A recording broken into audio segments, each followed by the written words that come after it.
with that. And you know,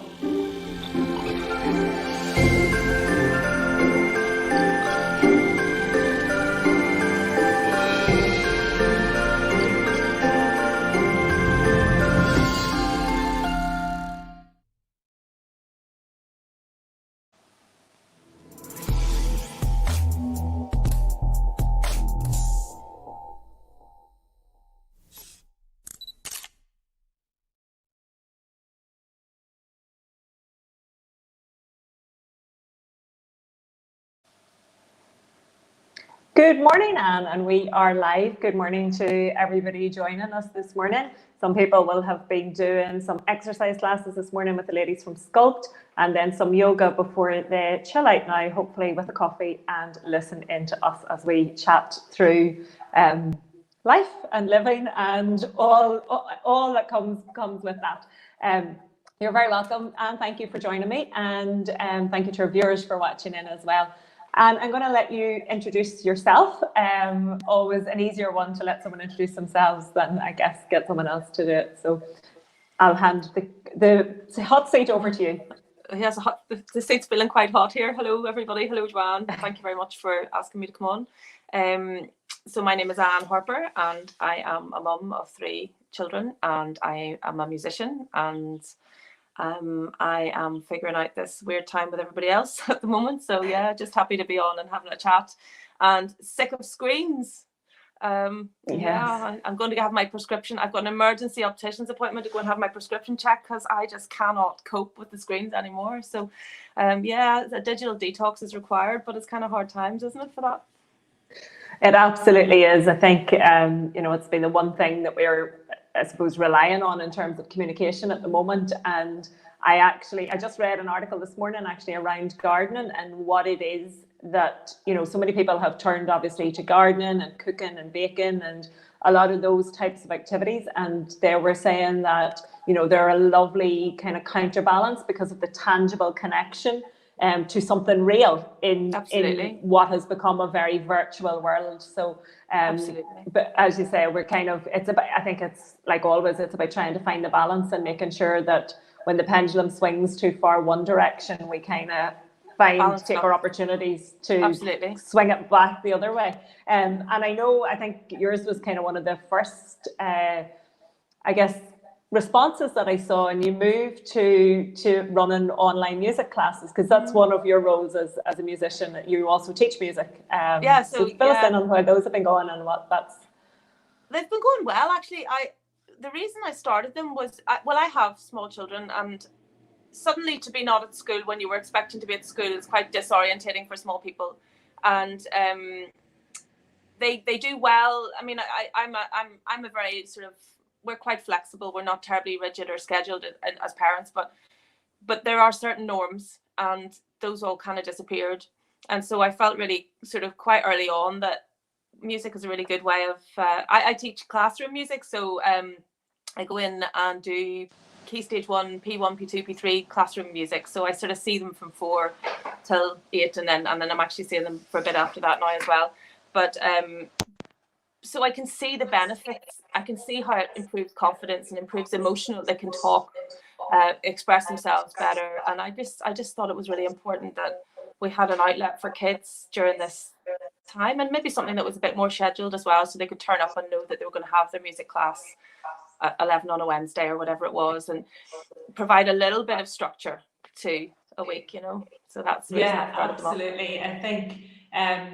For me, I think there's always a lovely thing because in those first few weeks there was a bombardment of, you know, free resources and lots of stuff happening and lots of kind of bigger stuff happening, which was excellent. And I think there's also benefit in connecting with that local voice, that local person, someone who is perhaps kind of somewhat familiar, if not fully familiar. It's still online, and it's still, you know, there's a certain amount of anonymous nature to that, but I think it's lovely. You know, I've been following so many even local cookery classes, and I've been doing some of my relaxed kids classes, and that's kind of been the feedback from parents that, you know, the online stuff is great, but personal connection is still something that's really important. Knowing somebody's name. I mean, Joe Wicks has done a brilliant job, hasn't he, with the morning class? You know, they know Joe, and it's great fun, and it's not too serious.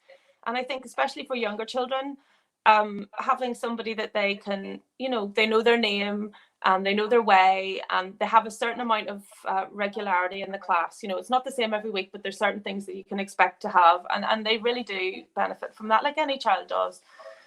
So that was the reason for starting them up, and I've planned to, I'll keep them going as long as I possibly can. And it's kind of, for me, it's accepting that my role has to change as well. I can't go in and have eyeball them anymore, because that's not possible. So I have to find another way to get their feedback. Unfortunately, it has worked better than I expected it to, actually, so that the online feedback from parents and the little videos that they send privately, or the comments that they make during the classes, really do help me, and they make me feel like I'm not just talking to a screen. So yeah, that's good. I think that's some of the stuff that I've been finding as well, is that the interaction is lovely, albeit that you may be kind of, somewhat slightly delayed. So just on that note, if we have anybody watching in and listening in, we'd love your comments, we'd love your interaction, and we would love you to ask any questions that might be coming up for you. Because music is such an interesting one. I think it's a bit, for me, I guess, for someone who, and again, there's always that argument, everybody can sing and everybody's musical and we can all make noise and kind of those things. I will admit there are many, many people way more musical and more talented in terms of that side of it. And for that reason, it might be something that parents perhaps maybe sort of step back from and feel that they can't teach their children. So it's lovely to have someone who can support that. Well, that's exactly right as well. And parents, many of them actually want to join it. Like they are learning as well. So there's a little ukulele class on a Friday morning that sort of started out as an idea for, giving slightly older children something to get their teeth into. But the number of adults who've gone out and got ukuleles and who are learning the ukulele now is great. So there isn't an age limit on these things. You can always, you can do it with your child, you can do it on your own. And some of the children, from what I've been told, they sort of think I can see them through the screen. So it means it is working. It's not working like an in-person one would work, but it is working, and we have to work with what we have. So that's pleasing. Yeah, and I mean, I've often heard, I think the ukulele is said to be one of the easiest instruments to learn. Is that where it comes from I think there's side of it, or is that? I suppose the reason I like it for a sort of starter instrument, if you can't do an orchestral instrument, which many people can't afford or don't have the opportunity, ukuleles are cheap. So that's the first sort of positive thing.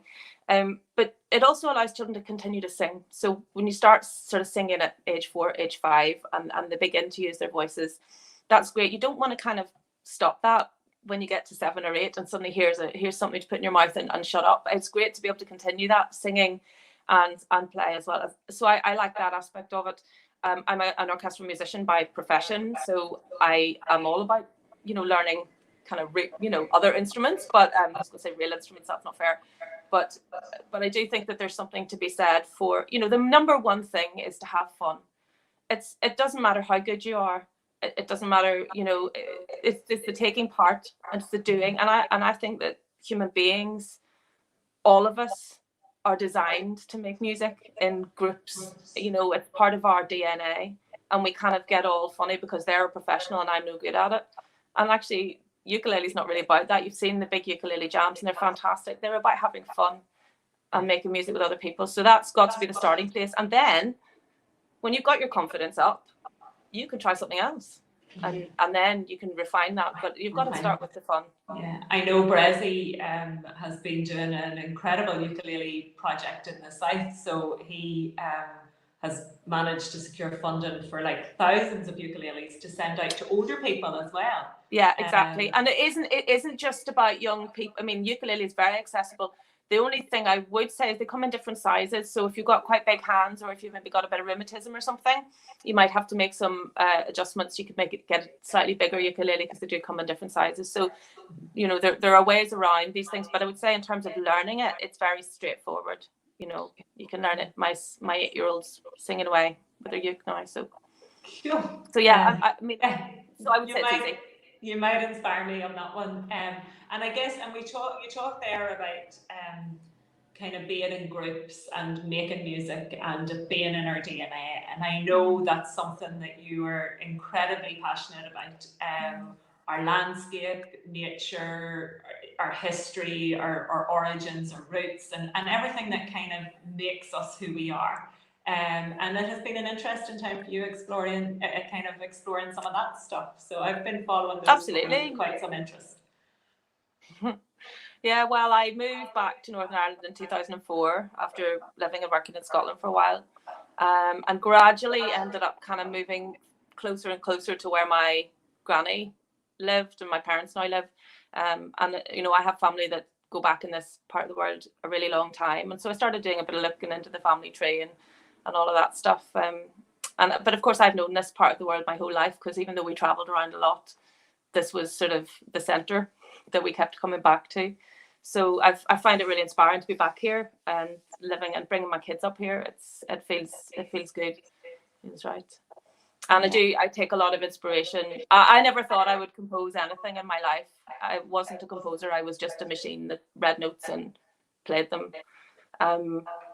Not quite like a machine, but you know what I mean. That I didn't think I'd ever create my own music and then I moved here and suddenly it started to come. So I really feel like your environment affects your output, if you like. So I think that human beings are connected to their environment far more than we realize, And one of the things that I really hope that comes out of this period of social isolation or social distancing, and I see a lot more people walking now, I really hope that people get to know their areas a wee bit better and get to connect with the places that they belong.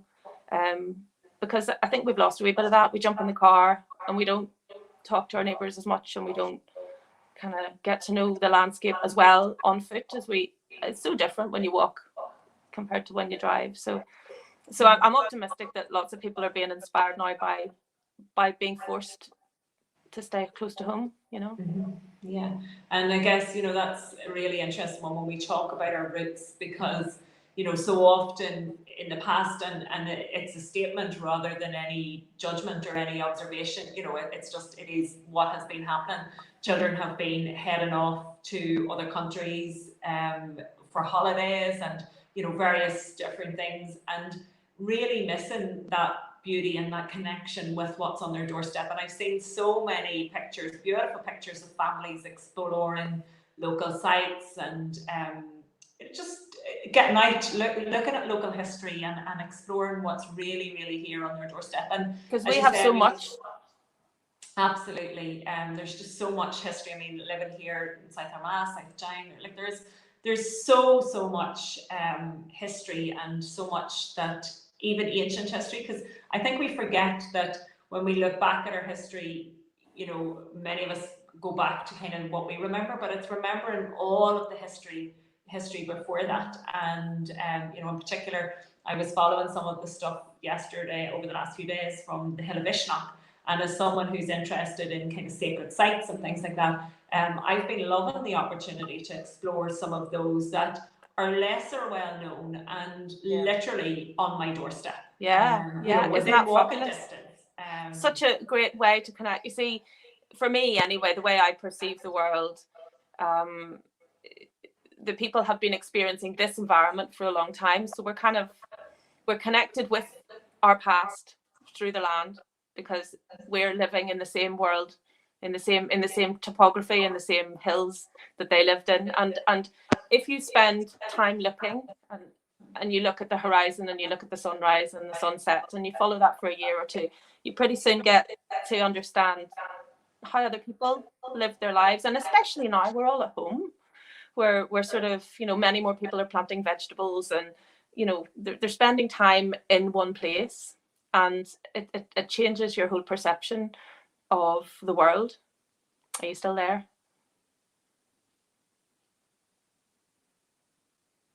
I lost there for a little bit. Apologies. Oh, that's okay. Yeah, but I was still hearing sound on my camera. Okay. Took itself off. But yeah, so it's absolutely that we have been, it's so much a part of everything about who we are. And start, looking at the sunset. This is another thing I think's in the DNA. I think that when you separate people from the ability to watch a sunset or look at a fire or hear a drum, I think that there's something inside them that says, I don't feel right. I don't know why I don't feel right. I just don't feel right. So if I'm in a city, even if you're in New York, people will watch the sunset and they'll know where it sets in relation to the buildings. And if they can't see a horizon, that's a bit destabilizing.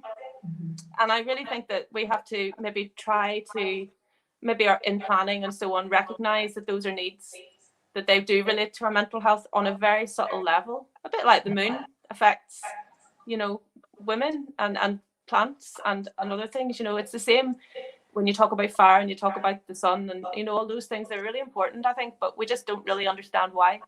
Yeah, and that's it. And I think that's our, you know, we like to have logic and we like to understand why things happen and how things happen, and we've kind of lost that trust of just it's all connected, that interconnectedness, and I guess with our own bodies as well. I mean, we tend to separate them out into individual pieces rather than kind of, let's see, can we bring everything together? And I was definitely smiling to myself last night on mainstream radio. As I was in the car, there was a whole conversation happening about the moon and how it impacts sleep. And oh wow, yeah, and it was like, it wasn't even a talk show part of it. It was just the host was kind of touching in, and it's she the was mad sharing acceptance that, you know, some woo might actually have truth in it, you know. Yeah, and not to dismiss everything just because we don't understand it yet doesn't mean there isn't truth in it.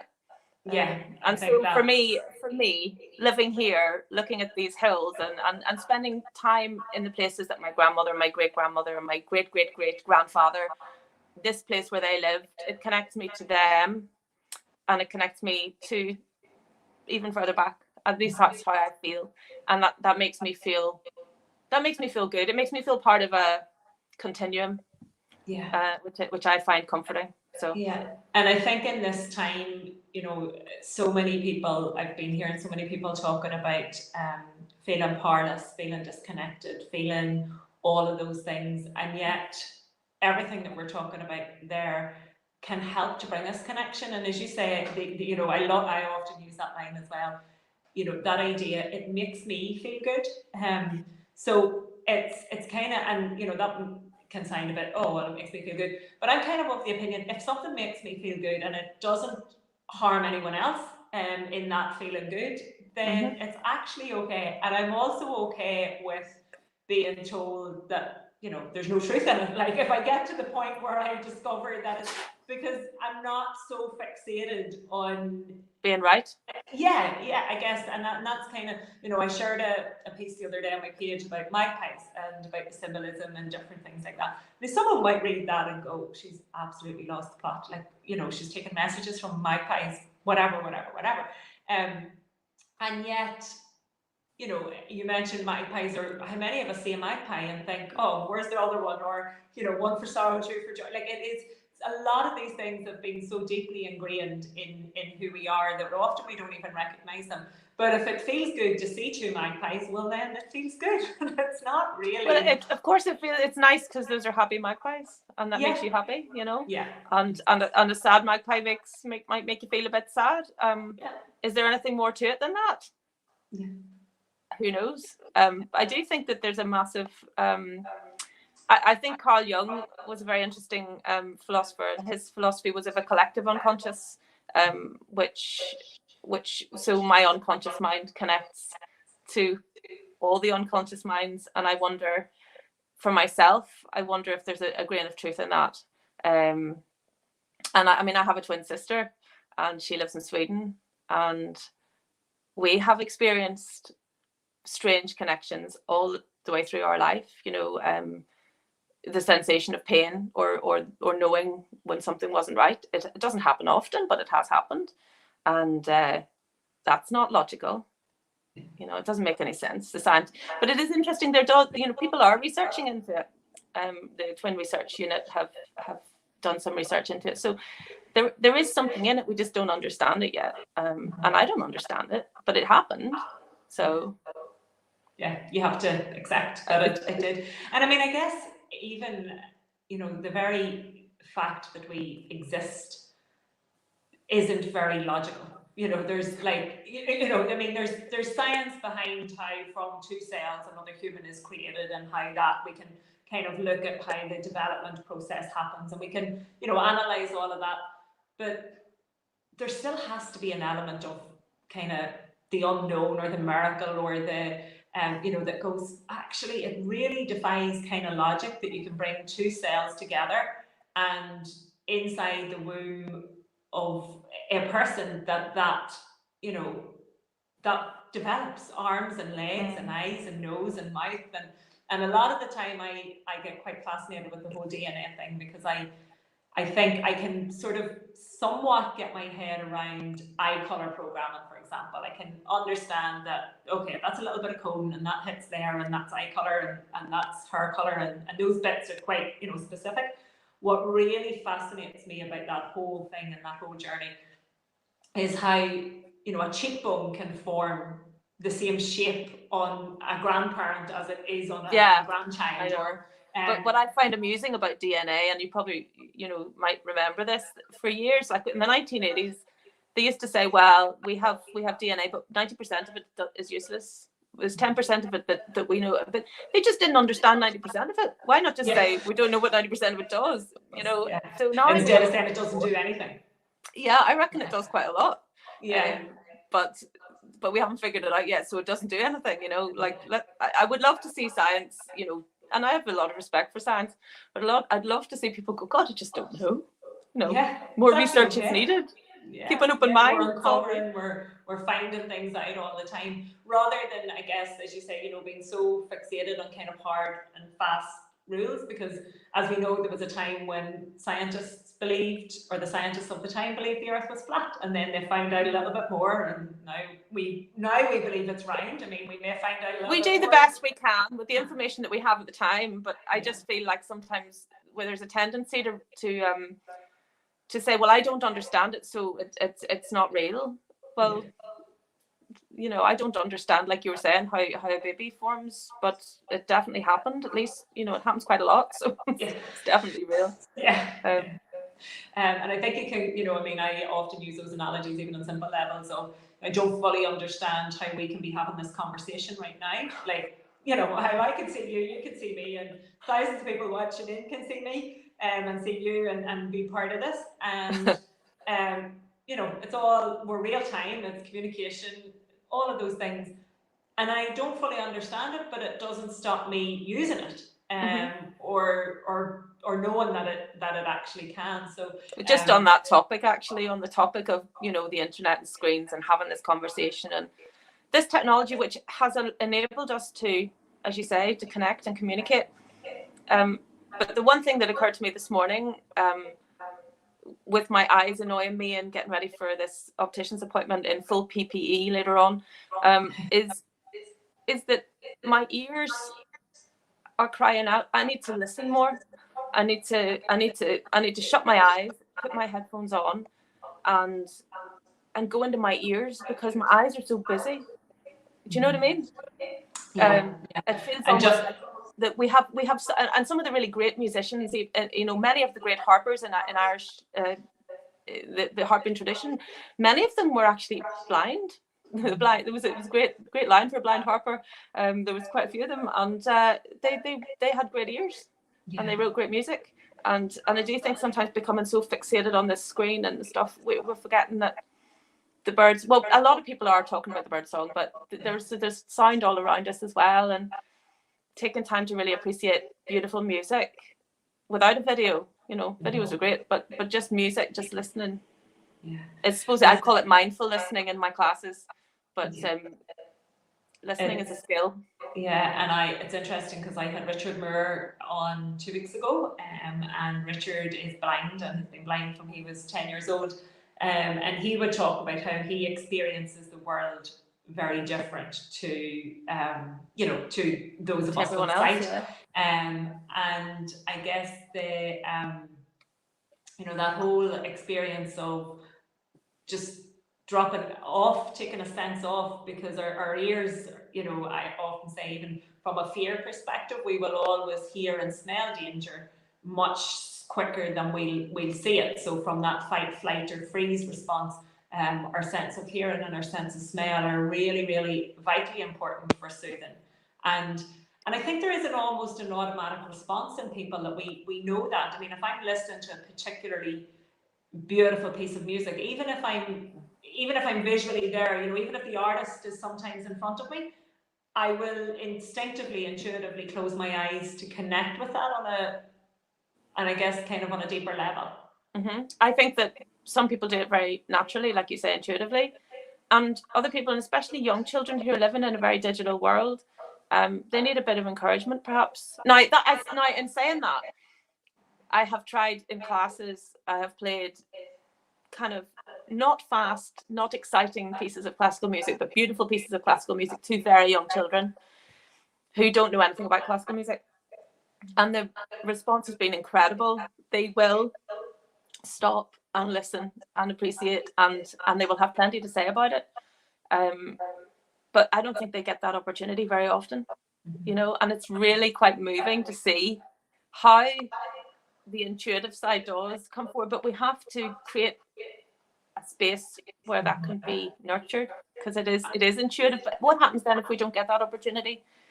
Yeah, we kind of shut that intuitive listening side down, or the emotional side, because it's an emotional response they're having.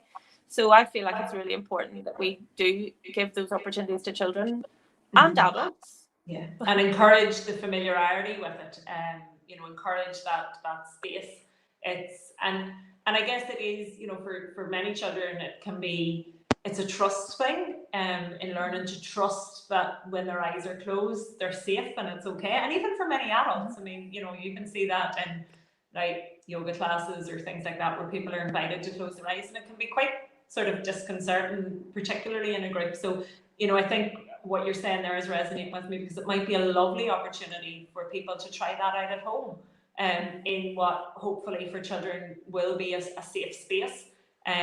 Provided, I guess I'm smiling because I'm absolutely certain, had that happened in my home, that my brother would have probably been digging and poking and juking through. Well, one of the things I've suggested to my husband, who works for the Ulster Orchestra, is that this whole notion of listening, we're all creating these videos, these montage.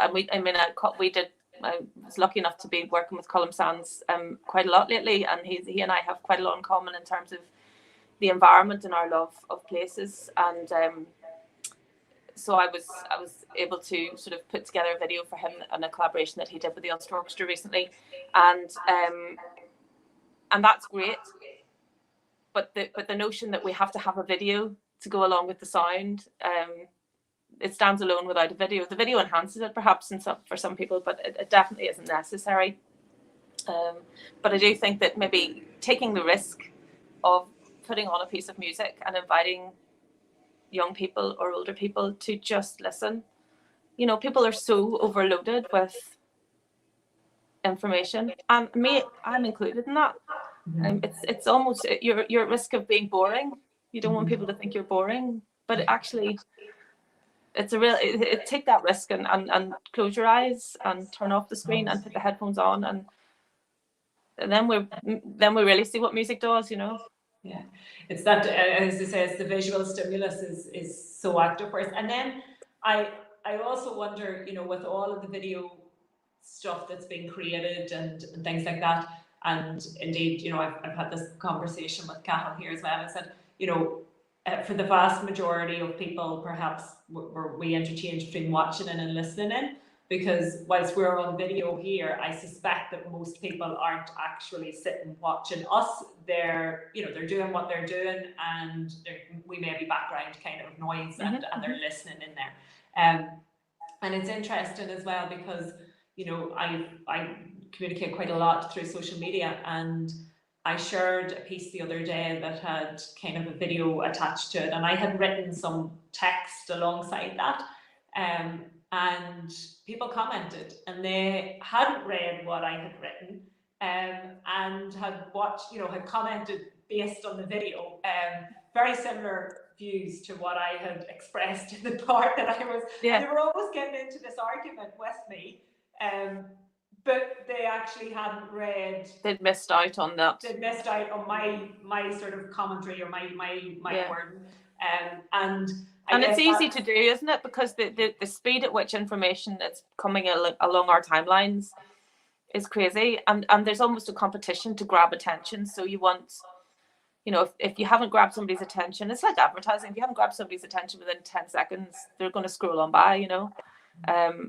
But inviting people to take an alternative approach and just sit with something, I think we're nearly there. I think people will be sick enough of screens that maybe we'll take the chance. So it's like the junk food binge, isn't it? That eventually you kind of just totally like put yourself off. I used to work for a chain of coffee shops, and we made the most incredible muffins, and they were freshly baked every morning. And you know, regularly people would say, but you know, how do you not eat them like just constantly? And trust me, most people do for about the first 2 weeks, and then you like at the end of the day, you Second. give muffins away to staff or either family or friends. It's like, we've some left. Do you want to come home? No, I'm okay. And we completely sicken ourselves of it. So I guess this will be hopefully. I mean, I think I'm a huge believer, or what gives me hope is to believe that out of every situation, good can come. Yeah, the antidotes to our situation have been walking, haven't they, outside in nature? Yeah. And maybe we can add a few more: gardening, as you say, cooking, listening, you know, switching off the screens, which is so hard, and because they're addictive.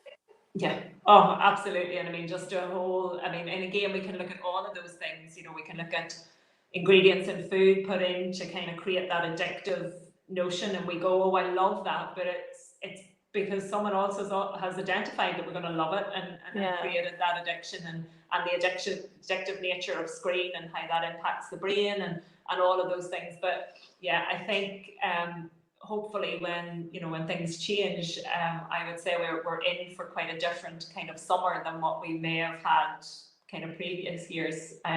Obviously with a lot less travel, or certainly a lot less airplane travel and all of that, because I think that's going to, even when those schedules and things return, I think it's going to take a while for people to, you know, re-embrace that whole culture and that whole idea. Maybe we're just having a reset, and I know that a lot of families have experienced a huge amount of grief and loss, and fortunately that hasn't, thank God, been the case in our own family. But I'm now experiencing the loss of relationships. Like I miss seeing my friends. I miss, you know, hugging my friends, and I'm doing all right with this social isolation. It doesn't really bother me, but I do miss those things now. So as time goes on, we're learning what we miss most, if you know what I mean, and maybe prioritizing people in a different way.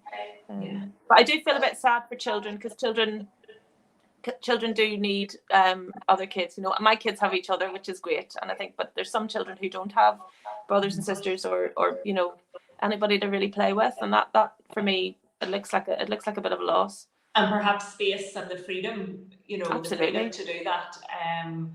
And again, depending on circumstances and health and levels of vulnerability in homes and all of those types of things, there's a whole other area there.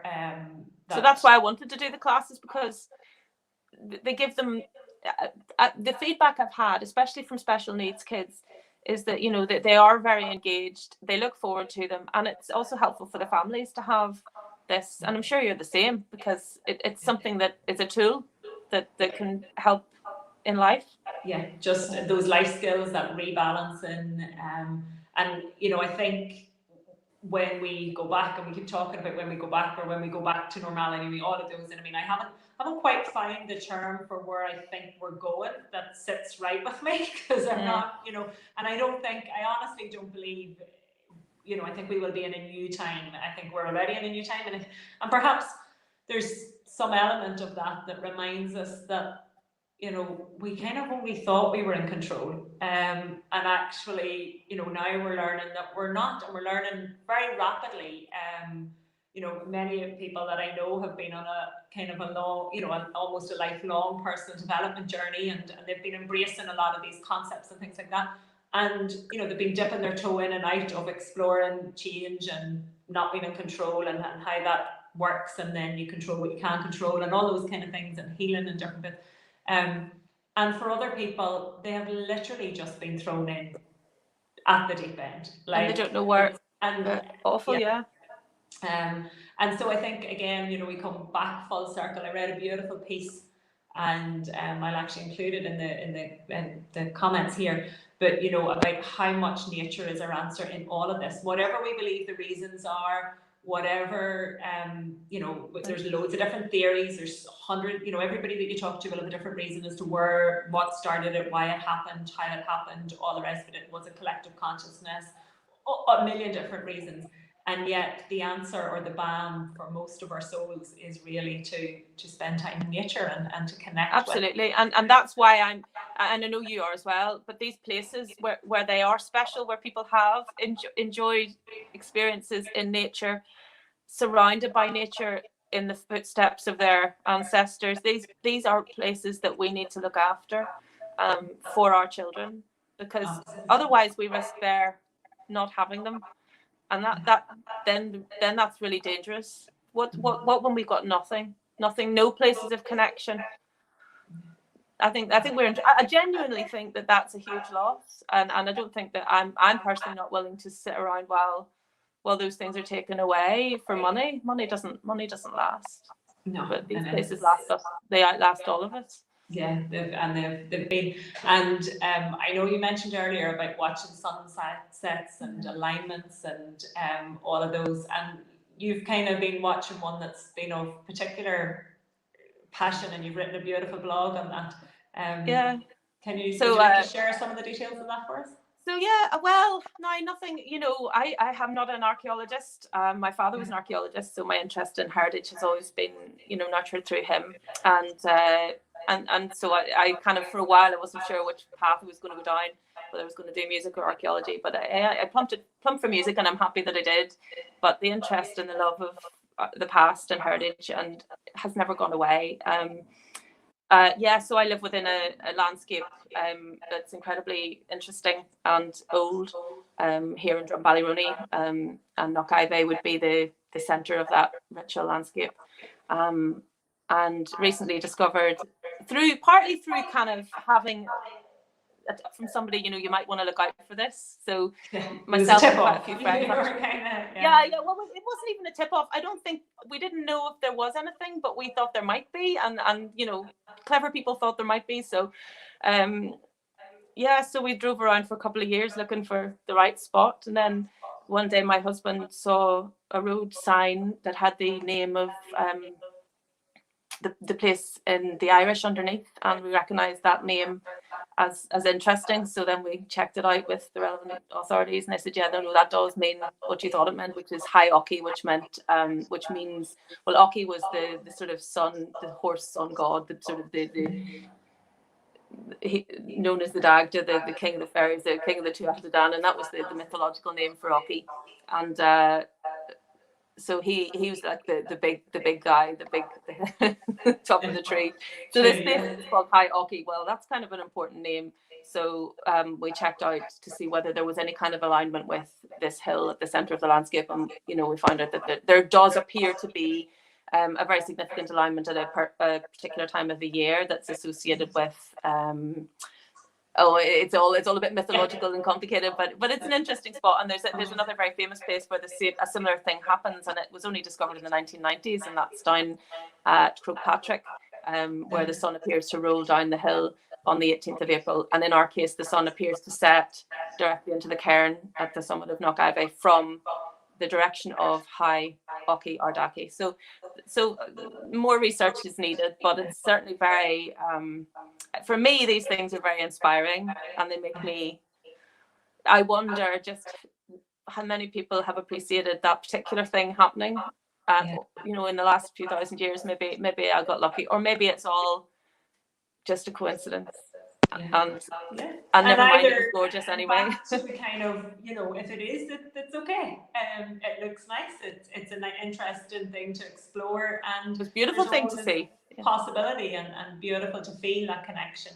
And those types of things, when I connect with so much of that ancient history, they just bring hope. I just think, you know, how many civilizations have went through change, have went through, you know, all of and that. so many challenges that we have no clue about. Like, I would be Yeah. dead 20 years ago. Yeah, You know. And it's just it does offer, it really does bring me a sense of hope. And you know, I mean, I suppose for some people listening in, that might sound, you know, they may not even, you know, alignments, sun alignments. There's some of the more common ones that we would maybe be familiar with are places like Newgrange, Stonehenge. Yeah. You know, some people. And this is actually older than Stonehenge, this particular spot. So we're looking back 6,000 odd years. Yeah, and that's amazing. And these were the first farmers. These are the people who first sort of lived in this land and worked this land, and I find that fascinating. You know, it's comforting, as I said earlier. Is there's a continuum, and I'm just a little dot on a continuum. Yeah. But without all of those people that went before, there's no me, and there's no you, and there's no this. So we do, you know, and I see that there was quite a lot of stuff in the press about, you know, the graveyards being closed, and people really missed visiting and looking after the graves of the people that they loved. And I felt a lot of sympathy for that, because, you know, I can really understand why that would be very hard. But all of these other places, they're similarly they're monuments to our ancestors. You know, in the same way that a gravestone is a monument to your particular ancestor, these are monuments to our ancestors, the ancestor, you know, all of them. And I find that, I think that does make them special places. A mutual friend, I remember a mutual friend of ours, I was doing a workshop, and you know, we often talk about, or I suppose until that point I had often talked about my ancestors, or even our ancestors, and we see them as, you know, our family line, particular group, yes, kind of particular group. And I loved the expression of the ancestors. Yeah. And you know, how all of those, and the ancestors being the wisdom of the trees and the wisdom of the and how does that play out? You see, then you go and I quite like, I say to my kids, you know, sprinkle me into an elderberry tree, because I like elderberries and they're useful, and they also make nice wine. So the elder trees are cool, so I'll turn into an elder tree, that'd be cool. And then you'll eat the berries off the tree that fed on me, and then a little bit of my spirit will end up in, you know, or sprinkle the ashes in the water, and then the water falls as rain, and then in a sense we're all them. In a sense, the energy doesn't go away, it just changes form. So I find that notion really interesting. So if you live in this land and you eat those spuds, you know, you're connected to everybody that went before you, whether you're related to them or not, doesn't matter. Yeah, their energy is all part of that. And I guess, I mean, that leads us, we could head down a direction there in terms of food supply and food source and energy, and you know, all of those kind of things. And we know that even, you know, on a very simple level, because some of this I know can sound very woo-woo, and out there, perhaps some people are listening in. And, okay, love a bit of woo though. I absolutely love a little bit of woo, and it all works for me. But sometimes when we take that back, you know, I'll often say to people, well, you know, when I talk about the energy of food being so much more than just the calorific energy, I often talk about that idea that homemade, whatever homemade is, will always have a certain appeal, a certain taste, a certain memory, or whatever it is. You know, we all will know, like, the homemade vegetable soup that perhaps our grandmother made, or something, and there'll be a soothing nature to that. And I could make exactly the same thing for somebody with exactly the same ingredients, and they'll go so far as to say it doesn't taste the same. And that for me is is kind of vitamin L, the energy of love and the energy of intention and nurturing and connection that comes from that. Yeah, that's a lovely way of putting it. Yeah. Did you know, you probably do know that when they find bones, they dig up bones, one of the most useful things that archaeologists can find is a tooth, because teeth tell you where somebody lived. They can tell you what they can look at the I don't know which bit of the tooth it is, but they can look at the tooth and find out pretty much very closely where that person grew up, because what they ate and the footprint of the land is stored in the chemicals that they find in the teeth. And if that doesn't tell you that we're connected to the places where we live, and that bears there's a truth in that. You know, it's not woo. That's real. It's real. It's who we are. It's what makes us who we are. Listen, Anne, we are at the end of our show, and I want to thank you very much for joining me and for that chat. And just lovely to talk to you. Yeah, thank you. We mentioned some Irish and translations and stuff there. So tonight at 6 on Destination Uri here live on Facebook, there is, and through the YouTube channel, there's the Irish language show live, and some interesting guests there chatting away in Irish language. If anybody that's watching in might be interested in tuning in for that as well. And I will be back on Monday with some other guests. We'll be having a chat next week. If anybody has any questions or any interest in anything that we've been talking about, you can check out Anne's Facebook channel for your classes, for your music classes. What times are they happening? Yeah, so I have a Facebook page called Anne Harper Music. So most of my stuff will go through there, or there's a website which is anneharperclarinet.info. Yeah, and there's videos and stuff up there, and you can have a listen to Column's really lovely song, and then some of the music that I've written as well, which would be nice. I'd love your feedback on that, actually. Thanks. Brilliant. Cool. I'll be checking that out this afternoon. Thanks a million, Anne. Take care. Thank you to Destination Uri for hosting, and thank you to everybody for watching in. We're going to have a little bit of column now, I think. Kevin has just provided for us. Oh, that's not column. That's right. Sorry.